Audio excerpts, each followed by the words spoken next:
예, 두 번째 시간으로 들어갑니다. 4페이지 하단부터 이제 봅니다.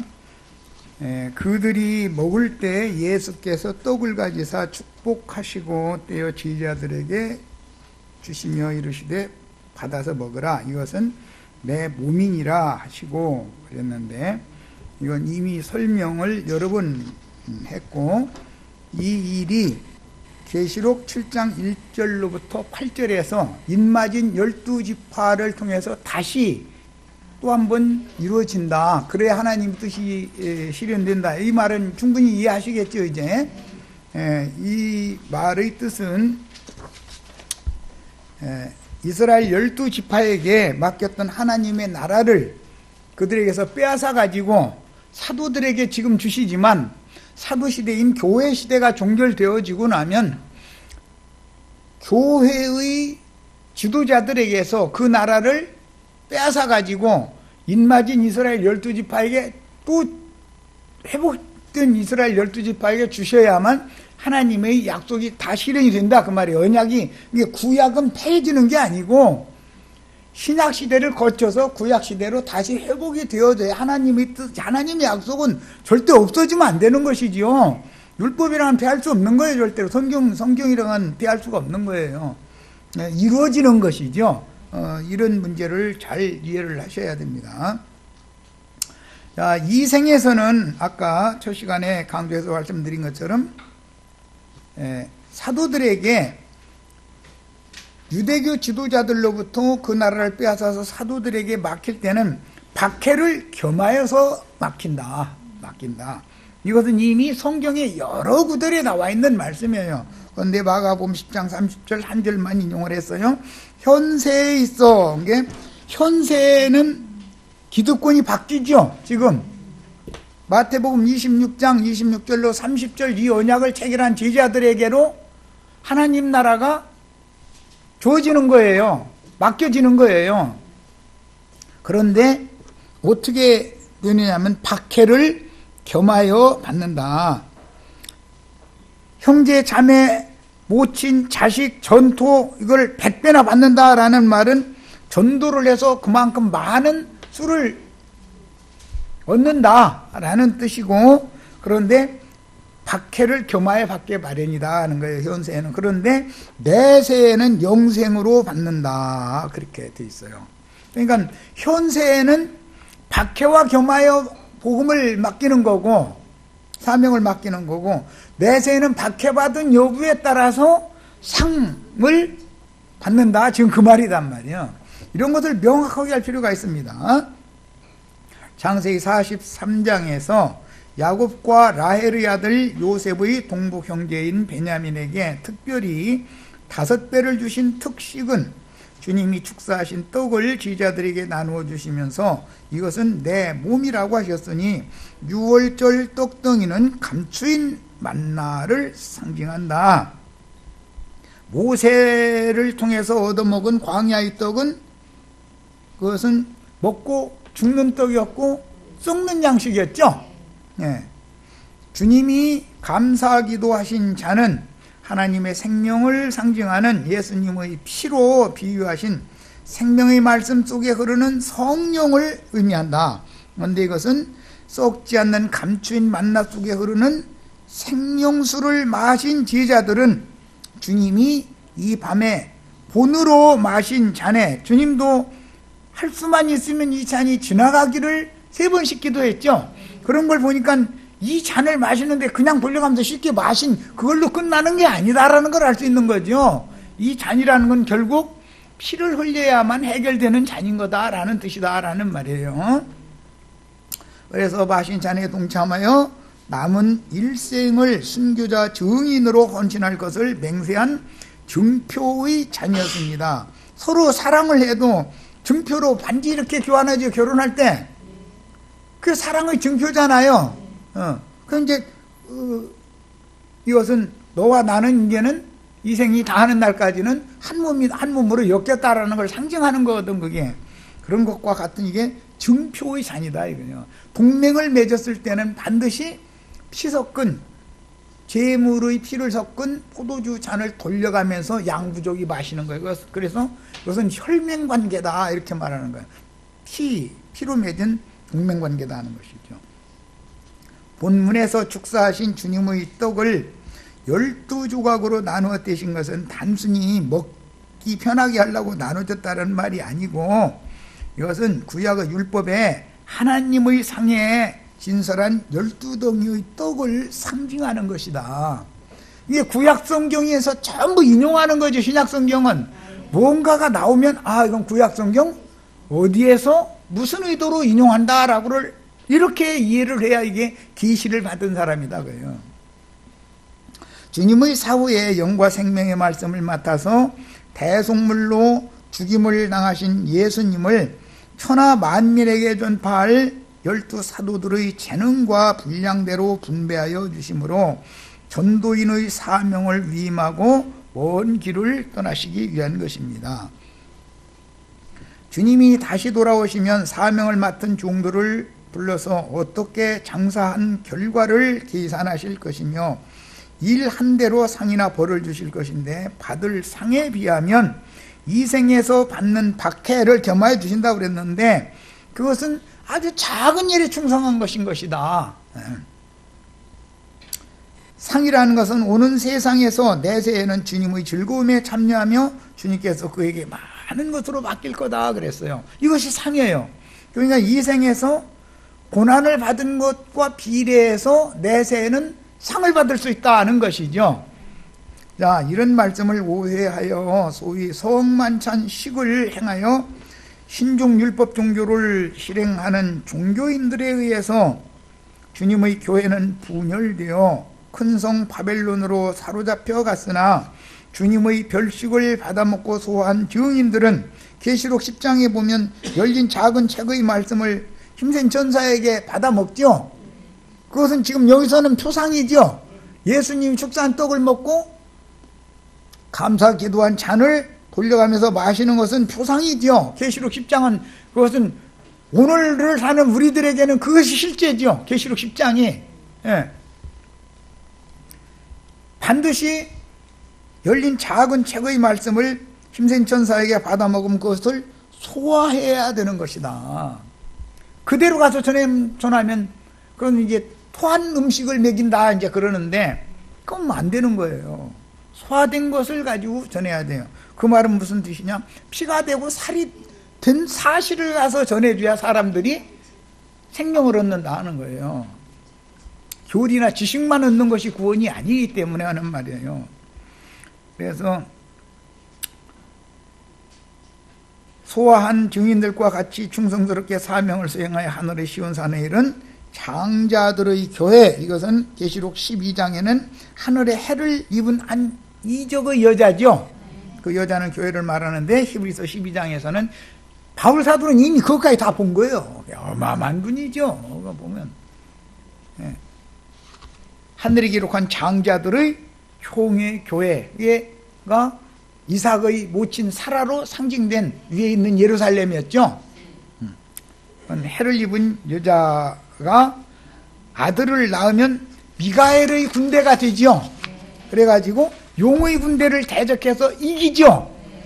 이 이기는 자로 말미암아 주님의 나라가 실현되는 거다. 세상 나라는 누구로 말미암아 주와 그 그리스도의 나라가 돼요? 이기는 자들로 말미암아 되는 거예요. 이것이 하나님의 계시다 이거예요. 나시린의 소원을 낙헌제의 감사제로 드린 주의 증인들은 이 천국 복음을 땅 끝까지 증거하다가 순교하여 피의 양을 채우며 세상 끝에는 베다니 분둥이 시몬의 집에 모여서 주님을 위한 잔치에서 헌신한 마르다와 마리아의 봉사를 회복하는 그리스도의 몸의 회복을 실현하여, 예루살렘의 회복이죠. 이것이 실제로 해를 입은 여자 하늘의 장자교회인 위에 있는 예루살렘의 아들들에 대한 예언을 성취하게 된다. 우리는 위에 있는 예루살렘의 아들들, 미가엘의 군대가 되는 것을 추구해야 된다 그런 말이야. 예. 2000년 전에 사도들한테 맡겼는데 우리들도 그거 감당할 수 있냐고. 이것은 계시의 문제예요. 계시록은 우리들에게 주신 거예요. 사도들은 그때 시작한 거고, 결론 마치는 일은 뭐든지 시작도 중요하지만 결과가 제일 중요한 거예요. 마치는 것이. 달리기를 시작을 했어도 중간에 넘어져서 꼴등을 했어도 마지막 달리는 사람이 결승선에 1등으로 돌아오면 1등이죠. 이러는 거예요. 우리는 지금 마지막 주자라고 하는 이런 사명감을 아주 철두철미하게 오늘 다 받으시기를 바라요. 우리보다 훨씬 더 훌륭한 분들이 많은데 우리들한테 이렇게 큰일 맡기시느냐고 그런다니까요.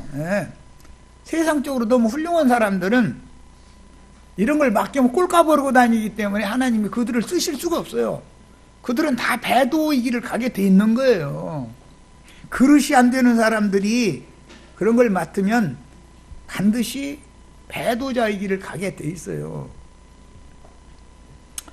피로 맺은 맹세의 언약을 체결한 사도들은 주님의 뒤를 따라야 하는 충성스러운 증인들로서 주의상에 둘러앉아서 특식을 먹고 마시며 주님이 맡긴 사명을 충성스럽고 지혜롭게 수행하여 교회 생활의 회복을 위해 목숨을 아깝게 여기지 않는 종들이니 세상 교계로부터 심한 반대와 회방을 받지만 왜?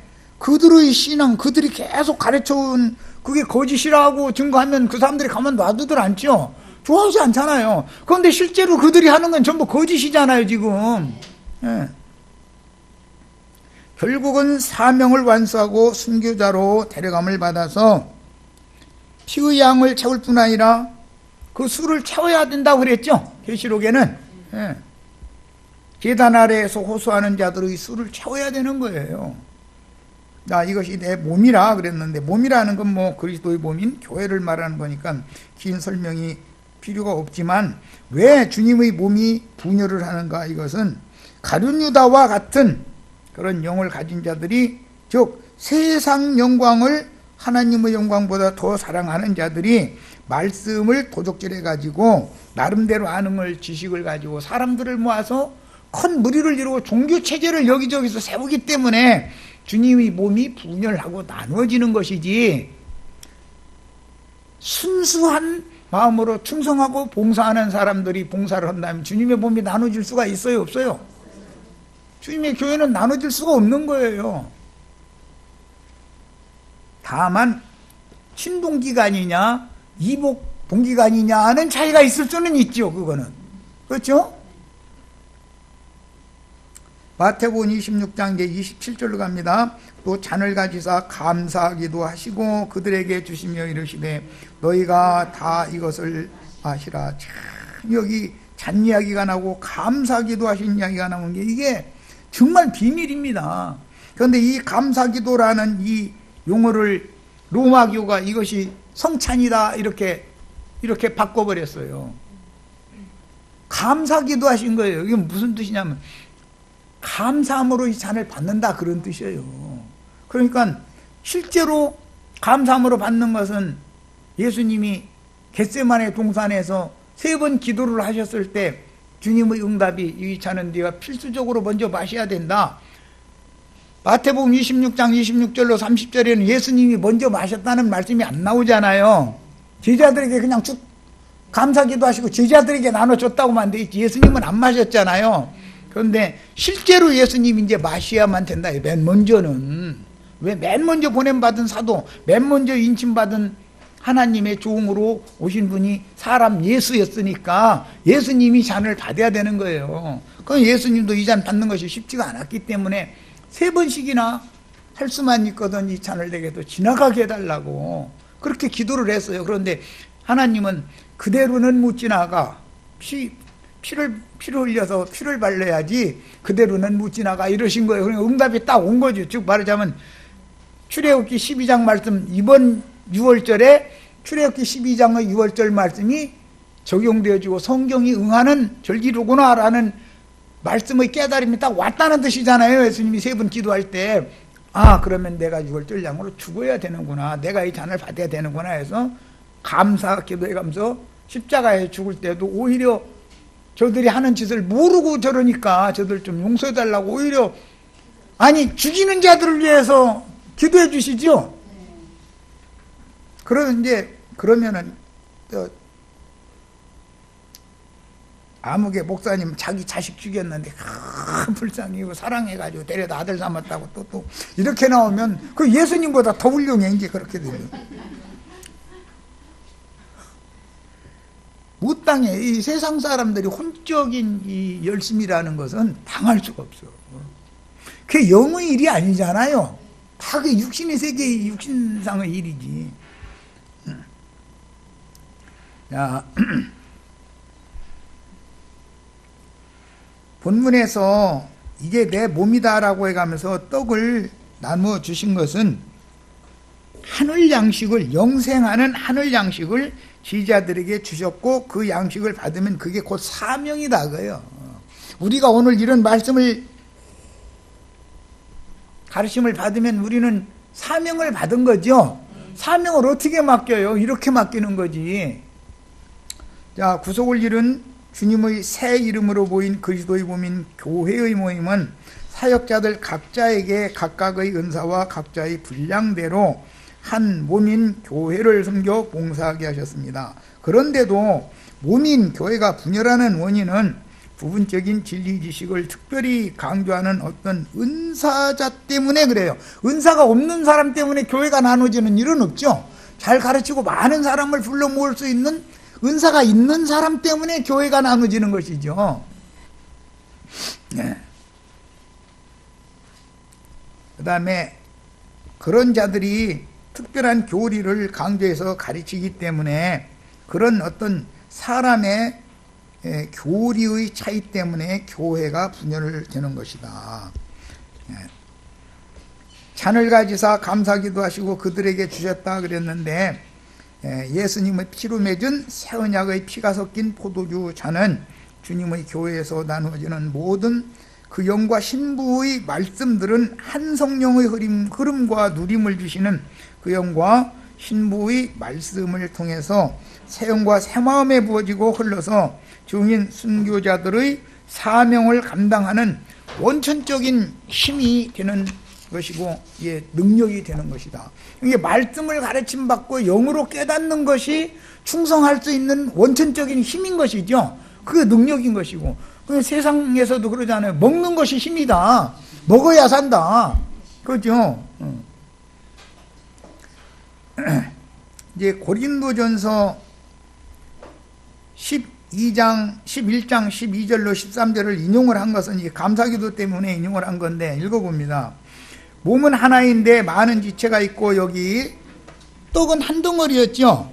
그런데 많은 쪼가리로 나눠 가지고 누구에게는 5쪼가리 주고 누구에게는 2쪼가리 주고 누구는 1쪼가리씩만 줬다 지금 그 말이죠. 그런데 이것은 구약 성경의 하나님의 상에 진설할 12덩어리의 떡덩이 진설에서 인용하는 말이기 때문에 말하고자 하는 의도가 있는 것이다 그런 말이에요. 그리고 13절에 다 한 성령으로 세리를 받아 한 몸이 되었고 또 다 한 성령을 마시게 하셨다 그랬어요. 그러니까 한 몸과 한 성령은 한 떡과 한 잔에 참여하는 것으로 상징이 됐다는 걸 알 수 있는 거죠. 예. 자, 이제 잔을 가해서 감사기도 하신 얘기는 저 아래 감사기도 하다 이걸 읽어봅니다. 유카리스테사스라고 하는 것은 감사를 뜻하는 유카리스테오라고 하는 단어의 분사형인데 로마교가 이 단어를 유카리스트라는 용어와 곧 성찬이다라고 교리화해서 선포를 했다 이거예요.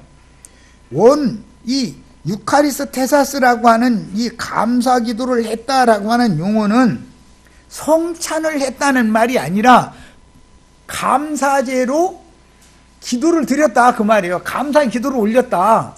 감사의 제사를 했다 그 말이에요. 기도로 감사의 제사를 올렸다 그 말이에요. 그런데 이걸 성찬이라는 용어로 오역을 해가지고 이것을 온 땅에 퍼뜨려 놓으니까 개신교가 이걸 그대로 변질된 용어를 그대로 받아들였고, 형제회니까 형제회는 히브리어 헬라어에 대해서는 아주 능통한 사람들이 수없이 많아요. 형제회는.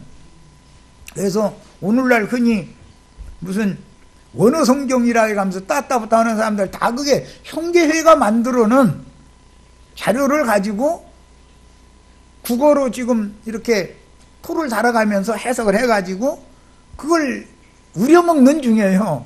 그러니까 형제회가 만들어놓은 걸 가지고 저희가 만들어 놓긴 한 것처럼 이러는 사람들한테 굽어보는데 어리석은지 그만해야 돼요. 그렇게 히브리어나 헬라어에 그렇게 전문적인 지식을 가진 사람들도 이 감사기도라는 이 용어, 유카리스트라는 것이 성찬이 아니라 감사하다, 감사제로 기도를 올리다, 그런 말이라는 것을 알면서도 이것을 성찬식으로 지금 실행을 하고 있다 이거예요. 형제회도. 그러니 참 그들이, 아니 본인들이 성경 사전이나 단어 사전이나 성구 사전에는 이렇게 해석을 해놓고 이건 감사기도를 올려서 감사제를 드리다라고 돼 있거든요. 그들이 만들어놓은 사전에는. 그러면 그렇게 가르쳐야지. 로마교와 개신교가 잘못하고 있다라고 해야 되는데 똑같은 짓을 하니 이것도 사람 눈 머는 것이 참, 내내 잘 나가다 어느 한 가지에 꽂히면 눈이 멀죠. 너무 놀라워 이런 걸 보면. 다시 말하지만 이 단어는 주님이 본을 보이며 앞서가신 충성스러운 종의 사명에 따라 죽임을 당함으로 아버지께서 인을 쳐서 사도로 보내신 뜻을 이루기 위해 일생을 낙헌 예물과 서원 예물 그리고 감사제로 드린 잔에 동참하는 감사의 기도를 올렸다는 뜻이지, 성찬이라는 종교의식의 포도주 잔을 돌려 마시게 했다는 말이 절대 아닌 것이다. 구약의 감사제에서 오는 거예요. 구약의 감사제는 원래 야곱이 서원을 했죠. 창세기 28장에서. 서원을 사람이 쉽게 지킬 수 있어요? 안 되죠. 서원은 했는데 20년 만에 서원을 지키게 되죠. 그런데 그것으로 끝이 아니잖아요. 서원 제사를 한 건 의식을 행한 거니까 베델로 돌아와서 베델로 올라가서 화목제 위에 전제를 부어드려 가지고 서원제를 드렸어요. 그때 그걸 낙헌제라 해가지고 기쁨으로 드리는 이제 제사를 형식으로 드린 거예요. 그런데 그 후에 남은 인생이 지금까지 20년 인생보다 더 힘들었죠. 그러니까 제사는 쉽게 드릴 수 있지만 형식으로 하는 거니까 실제 몸으로 제사를 실현하는 것은 쉬운 게 아니라는 것이죠. 이해되셨죠? 이런 거예요. 다시 말하지만 이 단어는 주님이 본을 보이시며 앞서가신 충성스러운 종의 사명에 따라 죽임을 당하심으로 아버지께서 인을 쳐서 최초의 사도로 보내셨죠. 예수님을.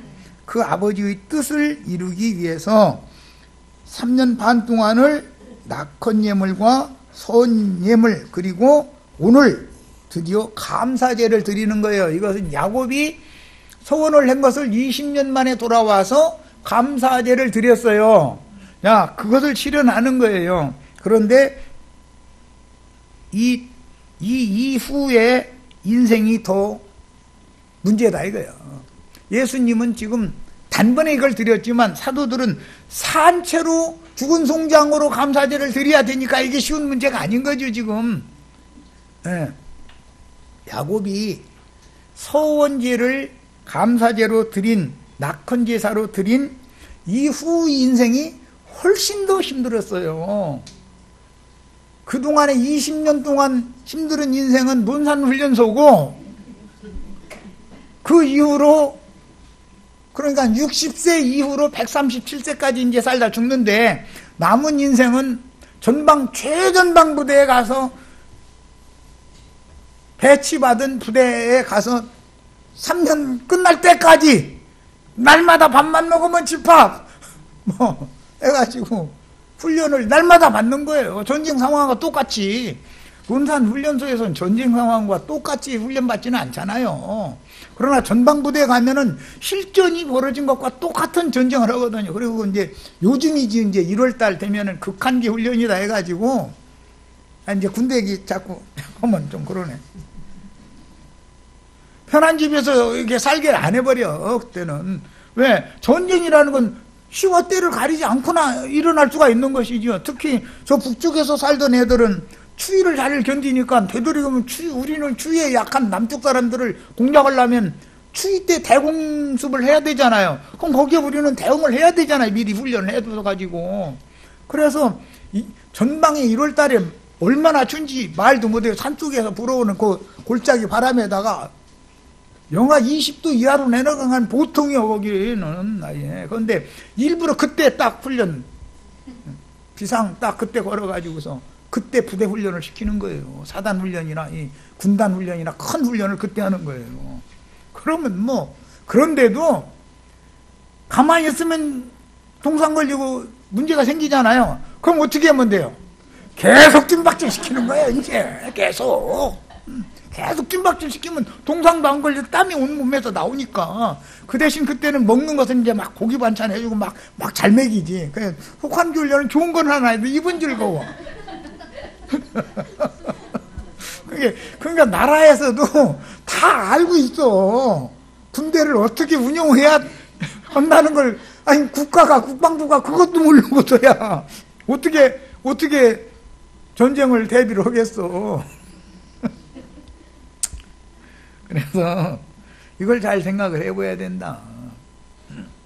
이 자는 연약한 육신의 몸을 입은 사람이 함부로 충성맹세를 하고 자신의 목숨을 낙헌예물로 바쳐서 서원을 이행할 상황이 닥칠 때 피하지 않고 기꺼이 감사제의 기도를 드릴 수 있는 것이 아닌 거다. 그래서 그런데 사람이 또 시키자는 게 은혜가 임하면 괜히 소원을 해. 누가 소원 못 하게. 아니 하나님이 우리 보고 소원해달라고 뭐 막 사정해? 그런데 시키지도 않는 소원을 괜히 해놓고 나서는 그거 지킨다고 죽어나는 거야. 50살 먹은 처녀들 이제 만나서 왜 시집 안 가냐 물어보면 20대 때 내 주님한테 시집 갔으니까 나 시집 안 가겠다 소원했단다. 이런 자매도 내가 2분이나 만났어. 정말 참. 내가 그런 소원 꼭 안 지켜도 돼. 그때 내가 뭘 모르고 그냥 쓸데없는 소원 했어요. 그러니까 너 힘들면 그냥 좋은 사람 있으면 시집 가. 괜찮아. 이제 그랬더니 괜찮냐? 눈이 번쩍 뜨여가지고 괜찮지. 그거 뭘 몰라서 언소리인데 너 헛소리 그만해. 예수님이 그랬을 텐데 뭐 뻔한 건데 뭐 지킬 수 있으면 지키면 좋고 또 사람이라 빈말하면 안 되잖아. 근데 그것 때문에 막 율법에 매여서 그럴 필요는 없는 거죠. 영을 변질시키지 않는 거예요. 내 영을 더럽히지 않겠다는 소원을 하는 것이 육신의 몸이 처녀로 지켜진다 해가지고 주님 그 사람한테만 장가들러 오신다면 그게 아이고 정말 참. 그러면 우리 여기 자매님들은 뭐야 그럼. 여기 처녀는 하나도 없으니 이 성경을 잘못 해석하면 큰일 나는 거죠. 그러니까 훗날 말째로 주님의 부르심을 받고 이방인들에게로 보내심을 받은 사도 바울이 많이 맡은 자로서 사명을 원활히 수행하도록 사탄의 사자인 가시를 자신의 몸에서 제거해 주시기를 바울 사도도 3번 기도했죠. 예수님 따라서 3번 기도한 거예요. 그러니까 이 3번의 기도가 말하는 의미를 잘 아셔야 돼. 뭔 뜻이에요? 예수님은 이 찬이 내게서 지나가기를 기도한 거예요. 바울 사도는 실제이기 때문에 이 가시 좀 치워주시기를. 사탄이 이렇게 많은 걸 계시로 보여주시고 말씀하시고 해놓고 나서 나를 풀어주셔야 내가 막 날아다니면서 말씀을 막 잘 전할 거 아니냐고. 이렇게 올감에다가 옴날달짝도 못하게 이렇게 묶어놓고서 전화하라고 그러고, 아니 나를 갖다 감옥에다 가둬놓고선 전도하라고 그러면은 어떻게 전도를 하겠냐 그러니까 암소리 말고 너 감옥에 들어가 있는 것이 너로서는 내가 볼 때는 너 안전하게 지키는 방법이고 너한테 매끼 밥 날려주는 놈이 있지 그놈한테 전도하면 돼. 이러시 사람 죽어 이거. 베드로처럼 한번 막 설교하면은 막 3,000명 막 5,000명이 막 이렇게 하게 해주시면 얼마나 좋겠어. 이해되셨죠? 강제로 로마로 끌어다 놓고 나서는 감옥에다 딱 집어 넣어놓고 너 여기서 전도해. 그러면 전도를 누구한테 합니까?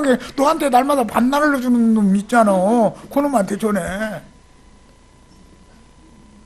하나님의 생각과 인간의 생각이 지금 어떻게 다른지를 깨달으시라고 얘기하는 거예요. 기독교계가 뭘 잘못 가르치고 있는지를 알아야 된단 말이야. 하나님의 비밀을 알아야 돼. 세상 영광을 추구할 만한 그런 사람들한테 많은 걸 5달란트 맡길 거라고 꿈도 꾸지 마. 진짜 참 그건 허망한 꿈 꾸는 거예요. 내가 복음 전하는 일로 만약에 엉뚱한 나라에 끌려가지고 잘못 굽는데 감옥에다 가둬놓고 있으면은 아니 나 여기서 내보내줘야 여기저기 다니면서 외칠 거 아니냐고. 근데 나 여기서 지금 뭐하러 지금 주님 나오고 지금 뭐 하시는 거예요? 이럴 거 아니에요. 그런데 나 너 기도 3번 할 때 내가 이미 응답했잖아. 내 은혜가 네게 족하도다. 지금 네가 받은 은혜가 얼마나 크냐. 그럼 그걸로 됐지. 뭔 말이 많아 이놈아. 그러면 뭔 소린가 빨리 깨달아야 되잖아. 안 그러면 계속 기도할 거 아니야. 계속 깨달아야 기도가 끝나지. 그래서 그 응답은 내 은혜가 네게 족하도다 하셨으므로 질고와 함께 엄청난 박해를 감수하며 많은 그 고난 중에 맡은 사명을 충성스럽게 수행하고 주님의 품에 데려감을 받았던 것입니다. 바울 사도의 그 인생이 예수님 만나기 전에는 잘 나가던 사람이었죠. 부잣집 태생인다 되고 공부도 많이 한 사람이고, 예, 오늘날로 말하면 장래가 촉망되는 사람이죠. 그런데 다메섹 도상에서 예수님 만나가지고서는 인생 망가진 거지 뭐. 완전히 망가진 거예요. 그런데 이 바울 사도라는 사람이 알고 보면 인생을 최고로 성공한 인생을 살았다는 거잖아요. 그러니 이게 세상 사람들이 볼 때 이해가 되는 말이냐 이 말이에요. 이게 감옥에다가 갖다 집어넣고 전도하라고 하시면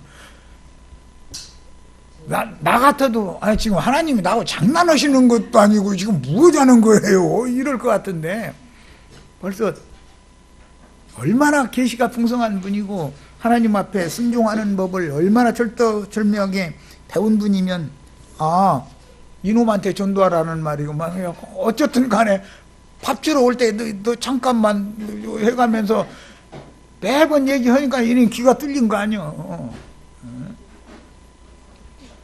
그래가지고 바울 사도의 사자로 쓰임을 받게 되잖아요. 그런 거를 보면은 사람의 생각과 하나님의 생각은 전혀 다르다. 이걸 알 수가 있어요.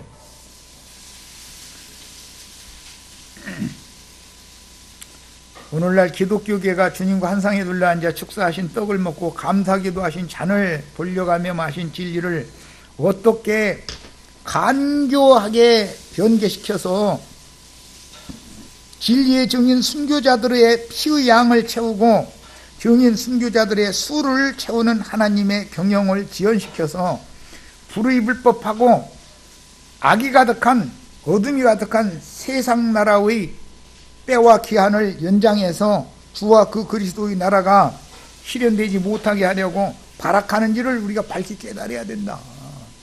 진리를 가리는 것이 마귀가 하는 일이죠. 그리고 엉뚱한 짓 하게 만들어 놓는 이게 마귀가 하는 일인 거다 이거요. 자, 이제 28절로 갑니다. 이것은 죄사함을 얻게 하려고 많은 사람을 위하여 흘리는 바 나의 피 곧 언약의 피니라. 많은 설명을 했지만 이 피 흘림이 없으면 죄사함이 없죠. 반드시 피를 흘려야 돼요. 그러니까 예수님이 이 잔을 내게서 지나가게 해달라고 하면 그 기도를 하나님이 들어주셔야 돼요? 안 들어주셔야 돼요? 지나갈 수가 없는 거죠. 피를 보지 않고는 절대 심판이 지나갈 수가 없는 거예요. 그래서 예수님이 이 잔을 당연히 마셔야 되는 거예요. 이 상에서는 안 마셨지만 이제 예수님은 실제로 마시는 거예요. 이게 본인 거예요. 자, 주님이 감사 기도로 서원의 맹세를 올린 잔을 제자들에게 주어 너희끼리 다 나누라 명하시어 서원제, 낙헌제, 감사제를 올려드린 잔을 돌려가며 마시어 피로 맹세한 제자들이 주님과 주님 나라를 위해서 죽도록 충성하겠다는 맹세의 언약을 체결하여 타락한 12지파에게서 그 나라를 빼앗아 충성 맹세로 언약을 체결한 12사도에게 그 나라를 맡겼다는 뜻이다, 이런 말이에요. 그러면 그 나라를 충성되게 지켜야지. 이제 지금부터는 또 그 나라를 번창시켜야 되는 것이고, 이런 사명을 받은 거예요. 이제 후로는 주님의 성령을 참된 음료로 나누어 마시는 신앙 공동체를 세우기 위해서 충성스러운 종으로 남은 일생을 기꺼이 헌신하는 낙헌지물이 되어 소원을 갚아야 하며 때가 이르면 순교하도록 인도해 주심에 대해서 감사제를 드리면서 주님 품으로 떠나야 되는 것이 이 잔을 마신 의미다, 이거예요. 제자들이 이 잔을 마신 게 그게 간단한 얘기가 아닌 거예요. 전쟁 상황이 오면 가서 전사를 해야만 이 충성맹세 혈맹이 이루어지는 것이다, 이거예요. 이해하셨죠? 네, 이것이 언약 체결이라는 거예요.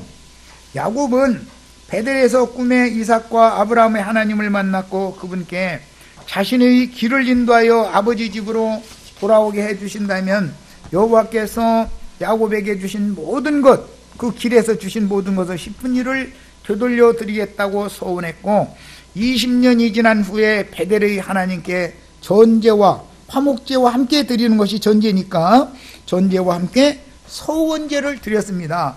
그러면 그 20년 동안이 야곱에게는 너무너무 힘든 기간이었죠.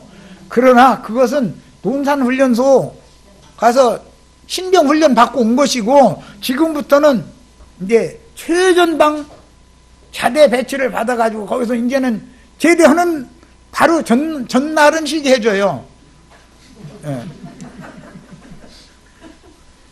그냥 바로 전날까지 이제는 그야말로 죽어나는 거요. 예. 이게 야곱의 인생이었다. 이게 우리는 하나님이 사람을 얻어서 쓰시는 방식을 알아야 된다, 이거예요. 어떻게 쓰시는지를. 그 대신 네가 이 생에서 많은 박해와 함께 고난을 받은 만큼 내세에는 큰 상으로 내가 되돌려주마. 이게 하나님의 약속이다. 언약이라는 말은 그 말이다, 이 말이요. 이해하셨죠? 하나님이 우리에게 맺은 약속이라는 건 네가 이 생에서 죽도록 충성해라. 그러면 내가 내세에는 생명의 면류관을 너한테 주겠다. 영광의 면류관을 너한테 주겠다. 이게 하나님의 언약인 거예요. 이해하셨죠? 하나님의 언약을 오늘날 기독교 교회가 어떻게 변질시키는지를 잘 봐야 된단 말이에요. 성경이 말하는 의도를 정확하게 알아야 돼. 신약성경 어떤 말씀이 나오면 구약성경에서 다 인용하는 거예요, 그게. 구약성경을 모르면 신약성경을 해석할 수가 없는 거예요. 함부로 해석하고 함부로 가르치고 세상 영광이나 구하고 이러면 안 된단 말이에요, 절대로. 야곱이 약속대로 11조로 돌려드린 것은 실제로는 자신의 집이죠. 자기의 집이 여호와의 집이 되는 거였잖아요. 12아들들은 기둥들이고 그 다음에 4아내를 통해서 얻은 12아들들 자기 가문이 생육 번성하는 것이 여호와의 집이 생육 번성해서 튼튼하게 세워지는 거였다는 것을 나중에서 깨닫는 거 아니에요. 예. 그래서 야곱이 죽을 때 이스라엘로 죽는데 바로에게 축복하고 그 다음에 자기 12아들들에게 축복을 하고 죽지요. 자, 그 축복이 오늘 12 아들들에게 야곱이 축복하고 죽는 그 장면이 오늘 마태복음 26장 26절로 30절 말씀인 것이다, 이런 말이요.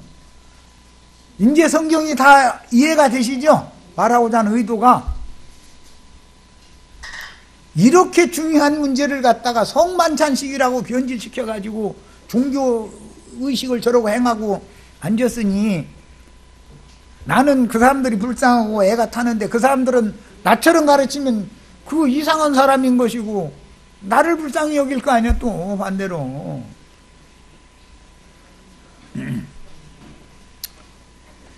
죄들을 사함없게 하려고 그랬는데 구약시대 율법제도에 따라 드렸던 제사의 목적은 지난날 범한 죄들을 용서받는 것이었으며, 지난 죄들을 간과하심을 받아, 이 간과라는 지나간다 그 말이에요.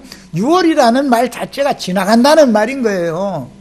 심판의 사자 그냥 건너가 버리는 거예요. 지나가는 거예요.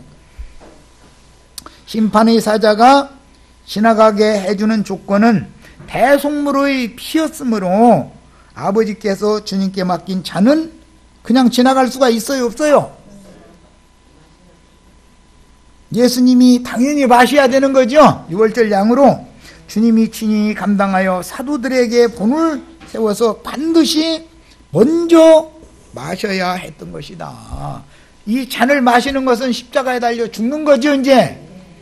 이런 원리를 알아야 돼, 성경을 할 때는. 피 흘림은 곧 심판을 당하여 죽임을 당하는 것을 의미하였으므로 모든 죄인들을 살리기 위해서 제물이 대신 죽임을 당하는 방법으로 하나님께서 대속제사를 정하신 것이고, 주님께서 성경을 이루신 것이며, 사도들은 이 사실을 증거하는 증인들이 되겠다고 맹세로 서약을 했기 때문에, 이 맹세 언약을 체결을 했으면은 죽도록 충성함으로나 이 언약을 체결한 것이 실현되는 거다, 그런 말이야. 사도들이 많은 사람들에게 영광을 받고 부귀영화를 누리고 그런 길을 간다면 이 언약은 다 무효단 말이야. 이해되셨죠, 이제? 아벨이 양의 첫 새끼와 그 기름으로 제사하니 받아주신 것은 그의 부모를 덮어주고 가려주려고 여호와 하나님께서 신이 잡은 짐승 가죽으로 옷을 만들어 입혀주신 것에 기인한 심으로 영적인 죽임, 영적 죽임이라는 건 양심상의 죽은 것을 말하는 거예요. 이 죽임을 당한 속사람들을 살려서 하나님을 섬기게 하려고 여호와께서 친히 대속제사를 지시를 했기 때문에 아벨이 그런 제사를 드렸던 거예요. 양의 첫 새끼와 기름으로. 아벨이 그런 계시가 없으면 이런 제사를 할 수가 없는 거죠. 그런데 가인도 제사장이었지만 가인은 이런 계시를 받은 게 아니라 세상 영광을 하나님의 영광보다 더 사랑하는 영에 의해서 하나님 앞에 제사장으로 영광 받으려고, 세상에서 영광 받으려고 제사를 했기 때문에 하나님 그 제사를 안 받았다는 거잖아요. 예. 그러므로 모든 아담 세계의 인류는 레위기에서 지시하는 제사법을 바르게 알고 하나님이 지시하신 대속제사를 통해서 여호와의 영광 앞에 나아가는 새롭고 산 길을 찾아야 하지만, 인간들은 세상 영광에 의해서 눈이 가려버렸죠. 사람들은 어린 아이 어른 할 것 없어요. 누가 시키지도 않는데 세상에서 출세하고 성공하는 거예요. 눈이 그쪽만 이게 꽂혔어, 완전히 꽂혔어. 그럼 뒤에서 저 잡아먹으려고 따라오는 원수들이 그렇게 많은데 이걸 몰라.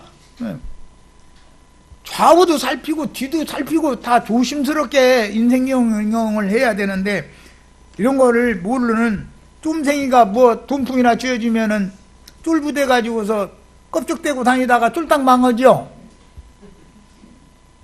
그릇이 안 되면 그렇잖아요. 우선은 그릇이 된 사람에게 뭐가 줘야지. 그릇이 안 되는 쫌생이한테는 맡기면 그것이 오히려 자기에게는 저주가 된다. 가룟유다가 사람으로 태어나서 주님의 제자가 되어서 주님께 3년 반 동안 너무나 많은 말씀을 가르침 받은 것이 오히려 그에게는 저주가 됐잖아요. 왜 그래요? 그릇이 안 되는 놈이 많은 걸 맡으면 그것이 바로 저주가 된다 그런 말이에요. 세상 교회 목사님들 얘기하면은 왜 우리 목사들을 그렇게 못마땅해 하느냐고 이러시지 말고 잘 새겨가면서 들으시기를 바래요. 나는 이 세속교육의 목사님들 비유하고 뭐 이뻐하고 내가 비유하고 이뻐하고 그럴 필요가 뭐가 있어요. 거짓의 아비에게 속아가지고 거짓 사도가 되고 거짓 제자들이 되어져서 엉뚱한 사람들을 거짓의 세계, 멸망의 세계로 다 인도를 하는 본인이 그런 사탄의 사자 노릇을 해가면서도 내가 지금 무슨 짓을 하고 있는지를 모르니 난 답답해서 이런 말을 하는 것일 뿐이에요. 여기까지 해서 두 번째 시간 마치겠습니다.